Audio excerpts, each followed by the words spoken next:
ये क्या पढ़े हैं, प्रकाश और दर्पण। तो उस दर्पण तक लेंस से इसमें क्वेश्चन नहीं है, प्रकाश से और दर्पण से संबंधित प्रश्न है। 60 प्रश्न हम करेंगे, काफी तेज करेंगे ताकि ज्यादा समय ना लगे। और ये जो है हमारे बोर्ड एग्जाम के लिए महत्वपूर्ण हो जाता है कि 50 ऑब्जेक्टिव मारना पड़ता है। मतलब साइंस में 40 ही है, और उसको जितना कम समय लेकर हम आसानी से शॉर्टिंग मारेंगे ज्यादा नंबर आएगा, क्योंकि इसमें नंबर को कटने का कोई चांस नहीं है। तो सब लोग अपना कॉपी निकाल लेगा और क्वेश्चन जैसे जैसे गया अपने से देखना है कि 1 से 60 नंबरिंग कर लेंगे, हमको कितना आ रहा था कितना नहीं। तो हमको आंसर बताने से पहले अपना टिक मार लेना, ठीक है। और लास्ट में हम फिर आंसर मिला लेंगे, चाहे हम बताते चलेंगे तो आंसर मिलाते चलेंगे। तो स्टार्ट करते हैं शुरू से, पहला पेज से क्वेश्चन। अब देखते हैं शुरुआत से। तो जैसे पहला हमारा 1 से 4 के बीच क्वेश्चन है, तो उसको हम पहले पढ़ लेंगे और आसानी से देख लेंगे हमको कौन आ रहा है कौन नहीं। उसके बाद हम देख रहे हैं कि पहला जो क्वेश्चन है, प्रकाश की किरण गमन करती है, जिसमें हमारे पास 4 ऑप्शन है, सीधी रेखा में, टेढ़ी में रेखा में, किसी भी दिशा में। और चौथा ऑप्शन है इनमें से कोई नहीं, यानी कि हम किसी ऑप्शन से संतुष्ट नहीं है तो ऑप्शन डी भी लगा सकते हैं। लेकिन हम देखेंगे, हमको पता है कि प्रकाश क्या है, एक कणों के रूप में चलता है जो कि सीधा रेखा में चलता है। और यानी ऑप्शन नंबर हमारा कौन सही हो जाएगा, ए। उसके बाद हमारा दूसरा जो क्वेश्चन है, प्रकाश का वेग सर्वाधिक होता है। हम जानते हैं कि प्रकाश का जो वेग होता है वो सर्वाधिक होता है निर्वात में। निर्वात का मतलब होता है वहां जहां कोई भी माध्यम ना हो, यानी कि वहां पर ना वायु होगा, ना ही कोई धूल कण होंगे, किसी प्रकार का कोई माध्यम नहीं होगा, उसे निर्वात कहते हैं। तो यहाँ ऑप्शन नंबर हमारा हो जाएगा सी। तीसरे नंबर पे जो क्वेश्चन आता है, मोटर गाड़ी के चालक के सामने, यहाँ ध्यान देना है कि मोटर गाड़ी के चालक के सामने बोला है, तो चालक के सामने, और इधर साइड में लिखा है साइड मिरर, मतलब सामने में जो बगल में पीछे देखने के लिए दर्पण होता है, वो कौन सा दर्पण होता है। तो हम लोग को पहले पढ़ चुके हैं कि पीछे चूंकि उत्तल दर्पण जो होता है वो काल्पनिक प्रतिबिंब बनाता है और बहुत बड़ा क्षेत्र का प्रतिबिंब बनाता है, जिस कारण वहां पर उपयोग किसका होता है, उत्तल दर्पण। बाकी हमारे पास समतल दर्पण है, तो समतल दर्पण में जानते हैं कि प्रतिबिंब काल्पनिक बनता है लेकिन बहुत बड़ा क्षेत्र नहीं बना पाता है, इसलिए समतल दर्पण का उपयोग नहीं होगा। अवतल दर्पण हमको पता है कि ये प्रतिबिंब बनाता है लेकिन बड़ा बनाता है। अगर इसका प्रयोग किया जाएगा साइड मिरर में तो इतना बड़ा प्रतिबिंब बनाएगा कि एक ही वस्तु का प्रतिबिंब हम पूरी तरह से नहीं देख पाएंगे, तो पीछे का सारा चीज कैसे देख पाएंगे। तो इसलिए हमारा ये ऑप्शन हो जाता है उत्तल दर्पण। और चौथा नंबर पर क्वेश्चन है कि किसी भी दर्पण से वस्तु का बड़ा प्रतिबिंब बनता है। तो हम जानते हैं कि समतल दर्पण जो है वस्तु के बराबर ही प्रतिबिंब बनाता है, उत्तल दर्पण हमेशा वस्तु से छोटा बनाता है। तो हमारे पास एक ही ऑप्शन रह गया अवतल दर्पण। यानी अवतल दर्पण ही एक ऐसा दर्पण है जो कि वस्तु का छोटा भी प्रतिबिंब बना सकता है, वस्तु के बराबर भी बना सकता है, और वस्तु से बड़ा भी बना सकता है, वास्तविक प्रतिबिंब बना सकता है, काल्पनिक भी बना सकता है। अब हम देखेंगे आगे क्वेश्चन 5 से 8 के बीच। तो क्वेश्चन नंबर 5 से 8 के बीच देखेंगे, तो प्रकाश के परावर्तन का कितना नियम है। तो सबको पता है प्रकाश के परावर्तन का कितना नियम होता है, 2। अब पहला नियम क्या है, हम जानते हैं कि आपतित किरण, परावर्तित किरण और अभिलंब तीनों एक ही तल में स्थित होते हैं। और दूसरा हमारा नियम कहता है कि आपतन कोण और परावर्तन कोण आपस में क्या होता है, बराबर होता है। फिर आगे क्वेश्चन आता है हमारे पास, समतल दर्पण द्वारा बना प्रतिबिंब हमेशा क्या होता है। तो यहाँ ऑप्शन के हिसाब से टिक मारेंगे, वास्तविक। तो वास्तविक नहीं होता है, क्योंकि समतल दर्पण हम रोज चेहरा देखते हैं दर्पण के सामने, तो हमारा सीधा प्रतिबिंब दिखाई देता है। तो जहां भी सीधा प्रतिबिंब दिखाएगा वो क्या होगा, काल्पनिक प्रतिबिंब होगा। तो इसलिए हमारा ऑप्शन नंबर कौन हो जाएगा, डी।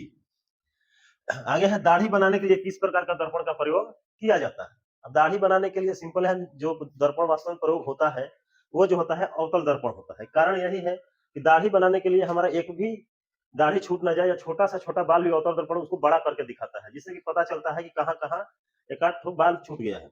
इसलिए हम अवतल दर्पण का प्रयोग करते हैं। और नीचे में अभी हम जानते हैं कि दर्पण सूत्र, तो अभी हम तुरंत पिछले कक्षा में प्रूफ करके आए हैं। तो पिछला क्लास हमारा यही हुआ था दर्पण सूत्र के बारे में। हम जानते हैं कि एफ 1/f बराबर 1/v प्लस 1/में u। हमारा ऑप्शन नंबर कौन सा सही हो जाता है, ए। सभी लोग अपना थोड़ा पहले टिक मारते रहेंगे, तेजी से पढ़ के लास्ट में मिलाना है। उसके बाद है क्वेश्चन नंबर 9, क्या कहता है, किसी दर्पण में केवल काल्पनिक प्रतिबिंब ही बनता है।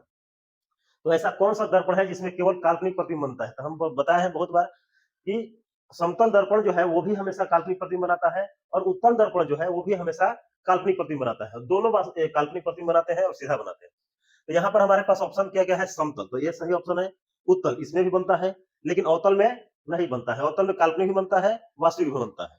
तो हमारे ऑप्शन क्वेश्चन में क्या है, केवल और केवल काल्पनिक। तो केवल और केवल आप काल्पनिक कौन बनाएंगे, समतल दर्पण और उत्तल दर्पण दोनों बनाएंगे। इसलिए ऑप्शन हमारा कौन सा हो जाएगा, डी, यानी समतल तथा उत्तल। वही हमारे गोलीय दर्पण, प्रश्न नंबर 10 में क्या आता है कि गोलीय दर्पण में फोकांश और एफ और वक्रता त्रिज्या के बीच क्या संबंध है। यानी ये क्वेश्चन बहुत सिंपल है, हमेशा पूछा गया है, हम लोग हमेशा पढ़ते भी हैं कि फोकस और वक्रता त्रिज्या के बीच क्या संबंध है। तो हम यहाँ पर बहुत सारा ऑप्शन है, r बराबर 2f, F बराबर R, F बराबर 2 बटा में R, R बराबर F बाई 2। तो यहाँ पर ध्यान से देखेंगे तो हमारा ऑप्शन नंबर ए जो है सही होगा, क्योंकि R बराबर क्या होता है 2F। वहीं पर अब प्रश्न नंबर 11 अब कह रहा है परावर्तन के नियम से निर्धारित होता है, तो मैंने परावर्तन के 2 नियम है, उसमें से किसे एक मैच कर रहा है। तो कह रहा है आपतन कोण परावर्तन कोण बराबर होता है, परावर्तन कोण अपवर्तन कोण बराबर होता है, और आपतन कोण और विचलन कोण बराबर होता है। तो यहाँ बता देंगे हम कि परावर्तन अपवर्तन, अपवर्तन कोण जो होगा जब हम लोग अपवर्तन पढ़ेंगे तब आएगा, और विचलन कोण भी उसी समय हम पढ़ेंगे जब अपवर्तन की घटना पढ़ेंगे तब। अभी दर्पण के बारे में हम लोग देख रहे हैं और यहाँ परावर्तन के बारे में पूछा गया है। तो जब परिवर्तन की घटना होती है तो वहां आपतन कोण होता है और परावर्तन कोण होता है, इसलिए ऑप्शन नंबर हमारा ए जो है वही सही हो जाएगा।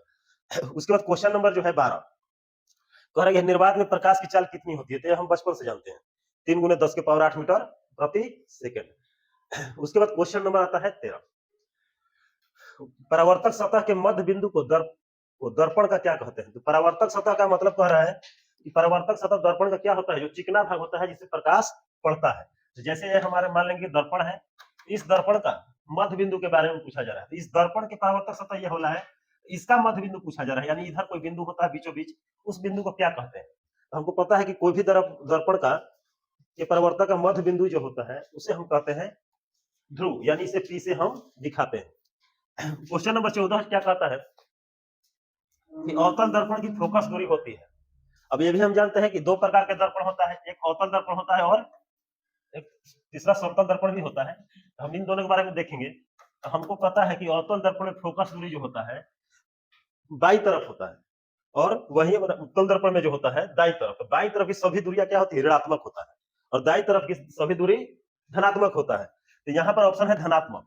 तो सिंपल है कि अवतल दर्पण में क्योंकि बाई तरफ फोकस दूरी होता है तो धनात्मक होगा नहीं, और उत्तल दर्पण में क्या होता है दाई तरफ होता है, तो ये क्या होगा धनात्मक। यानी अवतल दर्पण क्वेश्चन में रहेगा तो ऋणात्मक हो जाएगा आंसर हमारा, और वही चीज उत्तल दर्पण रहेगा तो क्या हो जाएगा धनात्मक हो जाएगा, और समतल दर्पण रहेगा तो उसमें फोकस होता ही नहीं है। फिर है उत्तल दर्पण की फोकस दूरी क्या होती है, तुरंत वही क्वेश्चन आ गया।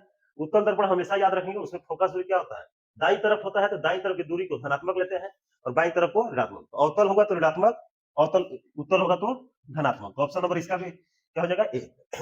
तो सर्च लाइट का परावर्तक सतह, सर्च लाइट या टॉर्च वगैरह जो भी बोला जाए, उसका परावर्तक सतह कैसा होता है। तो सिंपल बात है, हम देखते हैं कि ये सब जो लाइट होता है काफी लंबा दूर तक और एक प्रकाश की पुंज में प्रकाशित करता है, यानी कि एक जगह पे उसका प्रकाश केंद्रित हो रहा है। तो अवतल दर्पण जो होता है वही प्रकाश को एक जगह केंद्रित करता है, नहीं तो उत्तल दर्पण क्या करता है प्रकाश को तो फैला देता है। इसलिए हमारा यहाँ ऑप्शन कौन हो जाएगा अवतल दर्पण।